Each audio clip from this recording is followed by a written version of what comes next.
সব আরে বাক্স বড় কিন্তু আছে মিষ্টি মোটামুটি ভালোই। মসুর পাক, তারপর এটা সবুজ কালারের একটা সন্দেশ, এটা লবঙ্গ টাইপ, তারপর এটা পেরা পেরা, ওটা ওটা পেরা। এটা কি?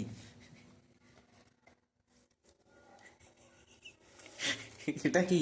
সবগুলো একটু একটু তুলে নাও। এটা একটু নাও, এটা গেল।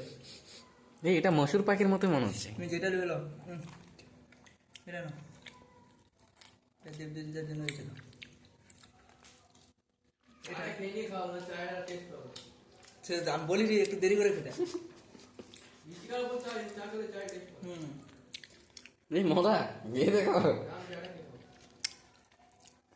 এই মসুর পাকটা মজা হয়েছে। এটা অরিজিনাল মসুর পাক।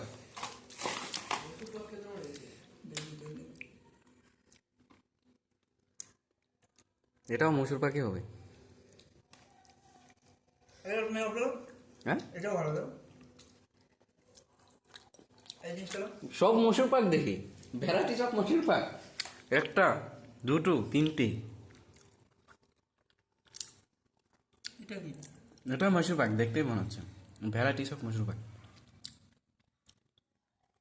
কিরকম? ভালো। দেখি দেখি। তাও এটা অনেক টাকা হবে। এখানে মিষ্টির দাম বেশি, কেজি হিসাবে। ওটা তো এখানে আমাদের ওখানে মতো নেই যে এক পিস 5 টাকা, এক পিস 10 টাকা। এখানে তোমার 250 গ্রাম 1 কেজি, না হলে 500 গ্রাম, এরকম ভাবে কোথায়? পিস ভাবে। ও চন্দ্রপুরে একদিন খেয়েছি না, একটা মসুর পাক 20 টাকা বললো। আমি আর সেই বিশাল সেই সুমন দা এটা দেবো। কি জায়গাটার নাম বলো না, কি ঝুড়ে বাজার। হুস্কুর গেট। হ্যাঁ স্কুল থেকে ওখানে একটা দোকান আছে রসগোল্লা নাকি না মিঠাই নেই রসগোল্লা। তো ভালো। এটা ভালো লাগবে না, আমি জানি। এটা যা দিয়ে গেছে খাও।